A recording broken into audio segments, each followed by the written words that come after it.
বলি লীলাবতী, আরে ও লীলাবতী, ঘরে কি কিছু খাওয়ার নেই? এত বেলা হয়ে গেল, এখনো মুখে জল পড়েনি যে। ঘরে চাল ছিল না বাবা, মায়া বৌদির কাছ থেকে এনে ভাত চড়ালাম। উঠোনটা ঝাড়ু দিয়েই তোমায় আমি খেতে দিচ্ছি। তা মানুষের বাড়ি থেকে ধার দেনা করে কদিন চলবে মা? আমি যে জাল নিয়ে বের হব তাও সম্ভব নয়, দিনে দিনে অসুস্থ হয়ে যাচ্ছি। না না, তোমায় কোথাও যেতে হবে না বাবা, আমি জাল নিয়ে যাব। না না মা, তা কি করে হয়? তুই জেলে সর্দারের কন্যা হয়ে মাছ ধরবি, মানুষ বলবে কি? এপাড়ার অন্য মেয়েঝিরা পারলে আমি পারবো না কেন? তুমি তোমার জাল আর নৌকাটা আমায় দিও, আমি চেষ্টা করে দেখি কিছু পাওয়া যায় কিনা। বেশ মা, তাই যা। তুই যদি কিছু টাকা আনতে পারিস তবে আমার চিকিৎসাটা হবে। এখন যাও, হাত মুখ ধুয়ে এসো, আমি তোমার জন্য খাবার বেড়ে দিচ্ছি।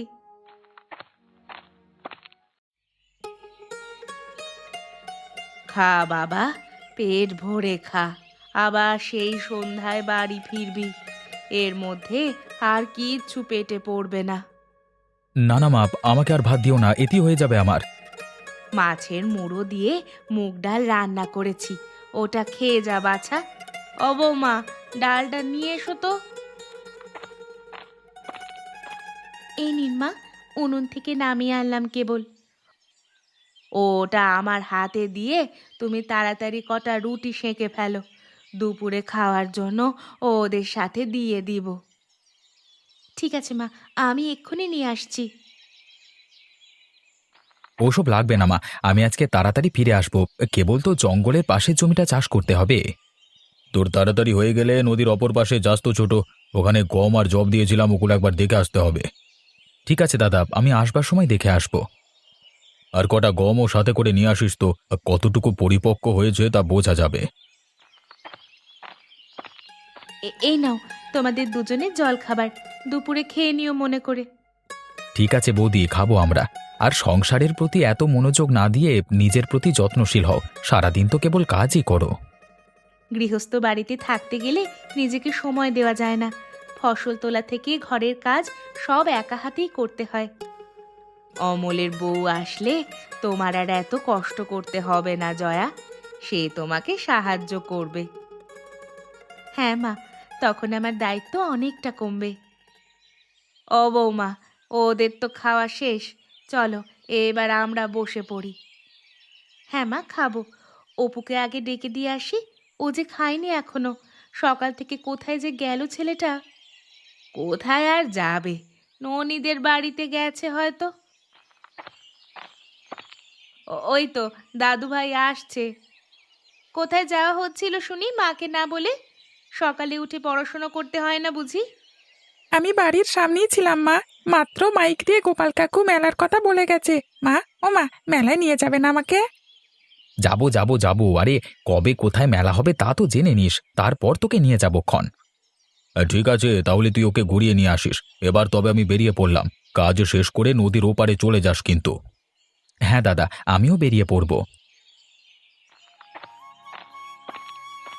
ইস, কাজ করতে করতে বেলা হয়ে গেছে, এখন নদীর ওপারে যাব কখন আর ফিরবই বা কখন? একটা নৌকাও যে ঘাটে দেখা যাচ্ছে না।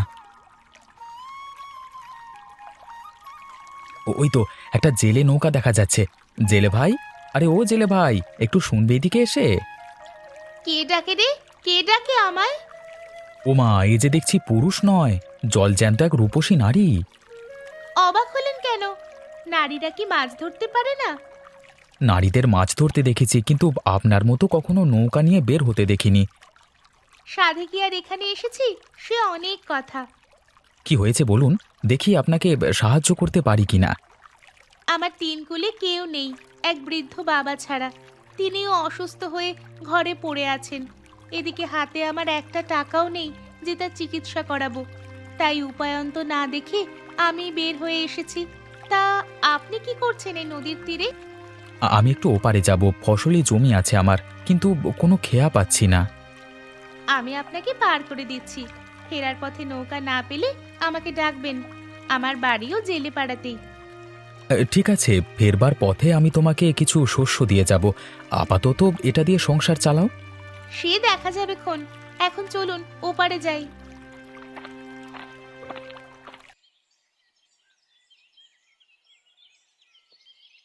মা, ঘরে আছো তুমি? হ্যাঁ বাছা, আয়। অমলও আছে দেখছি। যাক, সবাইকে একসাথে পেয়ে ভালো হলো। কিছু বলবে দাদা? হ্যাঁ অমল, আমরা ভাবছিলাম তোর বিয়ে দিয়ে নতুন বউ আনবো ঘরে, সে নিয়েই তো কথা বলতে এসেছি। বেশ বেশ, আমিও এই কথাই ভাবছিলাম। বিমলের বিয়ে হয়েছে, এবার অমলের বিয়েটা হয়ে গেলে আমি নিশ্চিন্ত। তা মেয়ে কি আমাদের খুঁজে বের করতে হবে, নাকি তোমার পছন্দের কেউ আছে? পছন্দের মেয়ে? হ্যাঁ, যদি কাউকে তোর মনে ধরে তবে সে কথা বলতে পারিস, আমরা তার সাথেই তোর বিয়ে দেব। আমার একটি মেয়েকে মনে ধরেছে দাদা, ওর সাথে আমার বিয়ে হলে আমরা সুখী হব। তা ওর বাড়ি কোথায়, বাবার নাম কি? ওর বাড়ি নদীর ওপারে। আমি আগে ওর মতামত জেনে তারপর তোমাদের জানাবো। হ্যাঁ, পরে না হয় তোমরা বিয়ের প্রস্তাব নিয়ে যেও। বেশ বেশ, তবে তাই হোক। আশা করি ওই মেয়ে তোকে নিরাশ করবে না।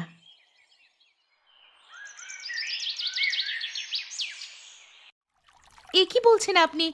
আমার মতো এক দরিদ্র জেলে কন্যাকে বিয়ে করে ঘরে নিয়ে যাবেন? আপনার পরিবারের মানুষ কিছু বলবে না? আমার বাড়ির সবাইকে আমি চিনি লীলাবতী, ওরা তোমাকে মেনে নেবে। কিন্তু গায়ের মানুষ মানবে না। আমার মতো জেলে কন্যাকে বিয়ে করলে আপনার যে মান যাবে। মানুষ আপনাকে এক ঘরে করে রাখবে। সে নিয়ে তুমি ভেবো না, আমি সবাইকে রাজি করিয়ে নেব। এখন শুধু একটা কথা বলো তো, আমাকে তুমি বিয়ে করবে? আপনাকে যেদিন প্রথম দেখেছি সেদিনে আমার মন আপনাকে দিয়ে দিয়েছি। আপনার মতো মানুষকে স্বামী হিসাবে পেলে আমার জীবন ধন্য হবে। বেশ, তবে আমি আজকে গিয়ে মাকে বলছি। দাদা খুব শীঘ্রই তোমার বাবার কাছে বিয়ের প্রস্তাব নিয়ে যাবে। এবার তবে যাই। আমি আপনার অপেক্ষায় থাকব। বিদায়।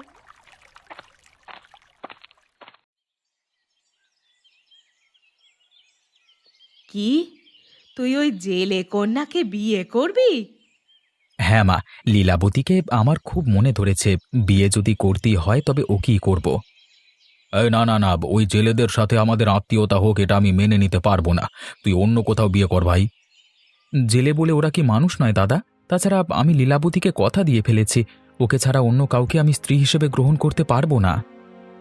তবে তুইও শুনে রাখ, আমি বেঁচে থাকতে ওই মেয়ে এই বাড়ির চৌকাঠ মারাতে পারবে না।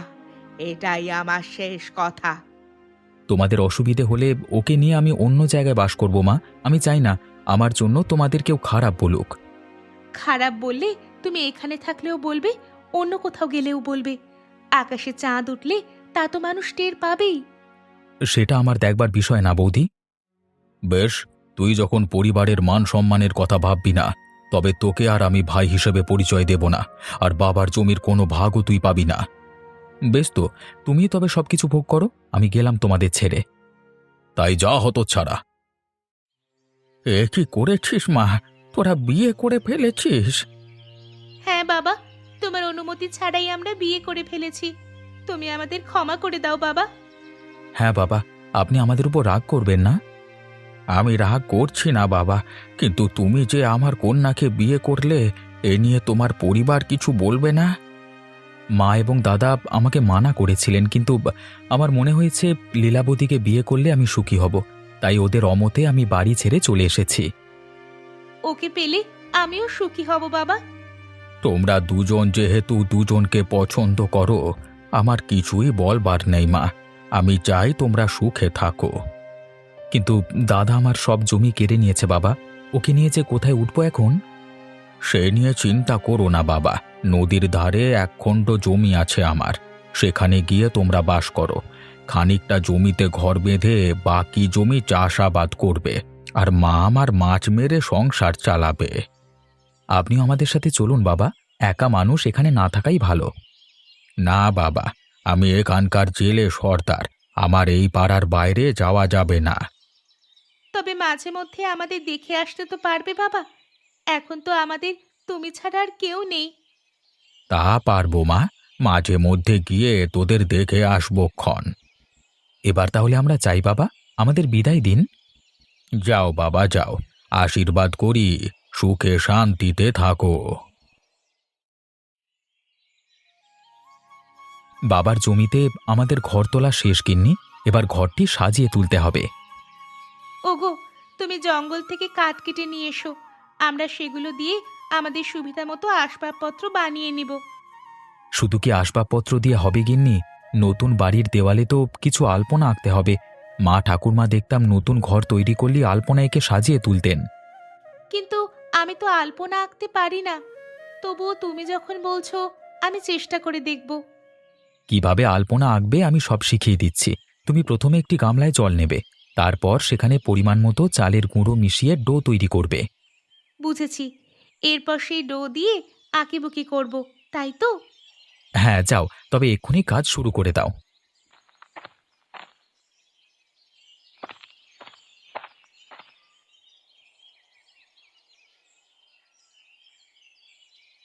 ডো করা শেষ। এখনই তবে আলপনা আঁকা শুরু করি। কিন্তু কি আঁকবো আমি? কি আবার ফুল পাখি শঙ্খ মাছ এসবই। আমি তো মাছ ছাড়া কিছুই আঁকতে জানি না। বেশ বেশ, তবে তাই আঁকো, বাকিগুলো না হয় আমি আঁকবো। গিন্নি, আরে ও গিন্নি, বলি রান্না বান্না হলো তোমার? আমার আবার মাঠে যেতে হবে তো। আমার প্রায় শেষ। তুমি পাটি বিছিয়ে বসো, আমি খাবার নিয়ে আসছি।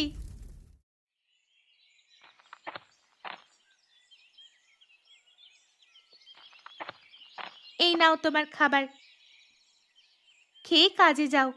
আমি এই ফাঁকে জালটা সেলাই করে ফেলি, ওটা আবার ছিঁড়ে গেছে। দাও দাও, তাড়াতাড়ি খাবার দাও, আজকে মাঠে অনেক কাজ, সারাদিন মাঠেই থাকতে হবে। আমাকেও আর জাল নিয়ে বের হতে হবে। চৌধুরী মশাইয়ের বাড়িতে অতিথি এসেছে। গিন্নিমা বলল নদীর মাছ দিয়ে আসতে। বেশ বেশ, তাহলে কটা ভালো মাছ দিয়ে এসো, বাকিগুলো আমি হাটে বিক্রি করে আসবো। সে তুমি কাজ থেকে ফিরে এসে নিয়ে যেও। তা তোমার ফসল উঠবে কবে? আর বেশি দিন নেই গিন্নি, সামনের সপ্তাহেই বোরো ধান তুলে ফেলবো। তবে তো আমাদের গোলা তৈরি করতে হবে গো। এত ধান গোলা ছাড়া যে রাখা যাবে না। সে তো করতেই হবে। কালকে আমরা কাজে যাব না, দুজনে মিলে জঙ্গল থেকে বাঁশ কেটে গোলা তৈরি করব, কেমন? ঠিক আছে, আমি কাল তবে আর মাছ ধরতে যাব না। আর শোনো গিন্নি, কিছু ফসল তোমার বাবার বাড়িতে দিয়ে এসো। বাবা বুড়ো মানুষ, কিছু করতে পারে না, এই ফসলগুলো পেলে তার কষ্ট কিছুটা কমবে। ঠিক আছে, ফসল উঠলে দিয়ে আসবো। আর তোমার বাড়িতেও কিছু ফসল দিয়ে এসো, মা দেখলে খুব খুশি হবেন। না না লীলাবতী, ও বাড়িতে আমি আর যাব না, ওদের সাথে আমার কোনো সম্পর্ক নেই। ওনারা সেদিন রাগের মাথায় কি থেকে কি বলে ফেলেছে তা নিজেরাই জানেন না। তুমি ওসব নিয়ে রাগ করো না তো। তুমি কি ভাবছো ওই বাড়িতে আমি ফেরবার চেষ্টা করিনি? অনেকবার দাদাকে বলেছিলাম আমাদের একটু থাকবার জায়গা দিতে, কিন্তু তিনি আমাকে ফিরিয়ে দিয়েছেন। কি জানি বাপু, আমি তো এত সব জানি না। এসব হয়তো বৌদিদির বুদ্ধিতে হয়েছে। তাই হবে, না হলে আমার সহজ সরল দাদাটা এত কঠিন হলো কিভাবে? সহজ সরল ছাই, দেখলে না কবার এসে তোমার কাছে জমির ভাগ চাইলো, বাড়িতে উঠতে চাইলো। ওর ভাগ তো ও নেবেই গিন্নি, আমি আর কতদিন ফিরিয়ে রাখবো বলো? ইস, ওর ভাগ ও নিবে? বলি, ওই জেলের মেয়েকে বিয়ে করে বংশের মুখে চুনকালি দেওয়ার সময় কি ভাগের কথা মনে ছিল না? তখন তো বড় মুখ করে বললে এই বাড়িতে থাকবো না, অন্য জায়গায় বাস উঠিয়ে নেব। এখন মরুক না খেয়ে। তো এখন কি করতে চাও তুমি? জোর করে যে অমলের বাড়ি জমি আত্মসাৎ করব, ও আইন আদালত করলে তো আমাকে জেলের ভাত খেতে হবে। বুদ্ধি থাকলে জেলের ভাত খেতে হবে না। তোমার বুদ্ধি নেই, তাই এত ভয় পাও। বেশ, তোমার তো অনেক বুদ্ধি, এখন একটা বুদ্ধি দাও দেখি। শোনো, এখনো সব সম্পত্তি মায়ের নামে। তুমি মাকে ভুলিয়ে ভালিয়ে দলিলগুলো নিয়ে নাও। এরপর সব কিছু আমাদের হাতে থাকবে। তখন জমি জমা সব নিজেদের নামে লিখিয়ে নেব। বেশ বেশ, তবে মাকে বলে দেখবো আমি, কেমন? আরে গর্ধপ, এভাবে বললে কি মা শুনবে? তুমি মাকে ভালো মন্দ কিছু খাওয়াও আগে, তাহলেই না তার মন নরম হবে। বেশ, তবে কালই তার জন্য ভালো ভালো সব খাবার কিনে আনছি। এবার ঘুমাও, অনেক রাত হলো তো। আমার ঘুম আসছে না গো। যতদিন তুমি সব সম্পত্তি আমাদের নামে না করছো, ততদিন দু চোখের পাতা এক করতে পারবো না। এত লোভ করো না গিন্নি, কথায় আছে অতি লোভে ক্ষতি খুব।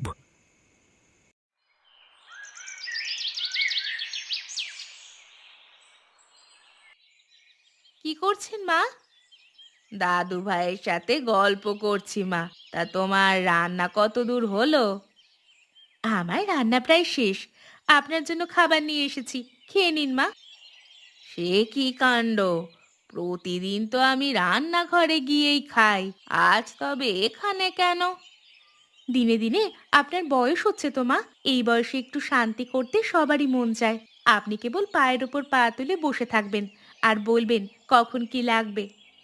কিন্তু এত আদর যত্ন করলে লাভ হবে না বৌমা। তোমাদের আমার জমির একটা কণাও বেশি দিব না, যার যা ভাগ তাই পাবে। এ কি বলছো মা? আমরা জমির জন্য তোমার সেবা করছি, এটা তুমি বলতে পারলে? তোমরা করতে পারলে আমি বলতে পারবো না কেন? শোনো বৌমা, তোমরা কখন কি কুবুদ্ধি করো সব আমার কানে আসে। এমন কোনো কাজ করো না যে তোমাদের সব হারাতে হয়। আমরা যে জমির জন্য সলা পরামর্শ করছি তা তিনি জানলেন কিভাবে? এখনো বুঝতে পারোনি? তোমার এই গুণধর ছেলে সব বলেছে। তাছাড়া আর জানবে কিভাবে? কি অপু বলেছিস? তবে রে শয়তান, আজকে তোর একদিন কি আমার একদিন। না বাবা, আমি কিচ্ছু বলিনি, বিশ্বাস করো আমি কিচ্ছু বলিনি। তুমি আগে জমির কাগজপত্রগুলো নাও, না হলে পাখি উড়ে যাবে। ওগুলো তো মায়ের কাছে, মা না দিলে নেব কিভাবে? না দিলে জোর করে নিব, তবুও আমাদের ওই জমি লাগবে। বেশ, তবে তাই চলো, আগে মায়ের আলমারিখানি খুলে দেখি। ওরা ঠাকুমার কাগজপত্র জোর করে নিয়ে নেবে, এটা তো ঠাকুমাকে এক্ষুনি জানাতে হয়। যাই যাই, তাড়াতাড়ি তাকে গিয়ে বলি। গিন্নি, আরে ও গিন্নি, জ্বালবোনা হলো তোমার? আমাদের যে আজকে জঙ্গলে বাঁশ কাটতে যেতে হবে। আমার কাজ শেষ, তুমি ঘর থেকে কুঠারটা নিয়ে এসো তো। অমল, অমল, বাবা বাড়িতে আছিস? সে কি, কে আপনি? আমি অমলের মা। তা তুমি সেই লীলাবতী, তাই না? ও মা, আপনি? ও তো ঘরে। এতদিন পর আমাদের কথা মনে পড়লো মা। অমলকে একটু ডাক দাও তো, আমি বড় বিপদে পড়ে এসেছি। ওগো, এই একটু আসো তো বাইরে, মা এসেছেন। সে কি মা, তুমি আমার বাড়িতে? হ্যাঁ বাছা, একটা বিপদে পড়ে এসেছি। কি বিপদ মা? বড় বউ আর বিমল যুক্তি করে আমার সব সম্পত্তি নিয়ে নিতে চাইছে। তাদের নাকি আমার সব চাই, কিন্তু আমি তো তোরও মা, তোকে আমি বঞ্চিত করতে পারবো না বাবা। তাই আমার জমির সব কাগজপত্র তোর কাছে নিয়ে এসেছি। বেশ করেছো মা, দাদা আর বৌদির অনেকবার বেড়েছে, এবার ওদের উচিত শিক্ষা দিতে হবে। ততদিন আপনি আমাদের সাথে থাকুন মা, ও বাড়িতে আর যেতে হবে না। অবশ্যই থাকবো মা, ওই লোভীগুলোর কাছে আর না। ওরা সম্পত্তির জন্য যে কোনো সময় আমায় খুন করে ফেলতে পারে। লীলাবতী, তুমি মাকে ঘরে নিয়ে যাও। আজ থেকে মা আমাদের কাছে থাকবে, সাথে সব দলিলপত্র। দাদা বৌদি যদি কখনো তাদের ভুল বুঝতে পারে, তবেই ওদের সম্পত্তি ফিরিয়ে দেব। তাই চলুন মা। হায় হায় হায় হায়, আমার যে সর্বনাশ হয়ে গেছে। এতগুলো কাগজ নিয়ে মা চলে গেছে আর আমি টেরই পেলাম না। আমি তোমাকে আগেই বলেছিলাম গিন্নি, মায়ের সাথে এরকম আচরণ করো না। এখন বুঝেছো মজা? চুপ করো তুমি। মা যে বাড়ি ছেড়ে চলে গেছে সেটা আটকাতে পারলে এমনটা হতো না, তাও তো তুমি পারোনি। সে কি আমাকে বলে গেছে নাকি? আমিও তো কেবল শুনলাম মা বাড়িতে নেই। এখন যদি মা অমলের কাছে গিয়ে ওঠে তখন আমাদের কি হবে বলো তো? ও যে সকল অন্যায়ের প্রতিশোধ নেবে। তাই তো করবে গিন্নি, সুযোগ পেলে কি ও ছাড় দেবে? না না না, এটা হতে দেওয়া যাবে না। ওই জমি আর বাড়ি না থাকলে আমাদের যে পথে বসতে হবে। যে করেই হোক অন্তত আমাদের ভাগের সম্পত্তিগুলো উদ্ধার করতেই হবে। তাহলে এক্ষুনি কাকার বাড়িতে যাও, ঠাকুমা সেখানেই আছে। যদি তার কাছে ক্ষমা চাও তবে তিনি নিশ্চয়ই সব ফিরিয়ে দেবেন। সত্যি বলছিস অপু, মা ওখানেই আছে? হ্যাঁ বাবা, আমাকে সব বলে গেছে। ওগো, তাহলে এখনই চলো, মায়ের কাছে ক্ষমা চেয়ে আমাদের সম্পত্তিগুলো ফিরিয়ে আনি। আমার বাবা বেশি কিছু লাগবে না, আমাদেরগুলো হলেই হবে। এখন বুঝলে তো গিন্নি, আর একজনের জিনিসের লোভ করলে কিভাবে পস্তাতে হয়।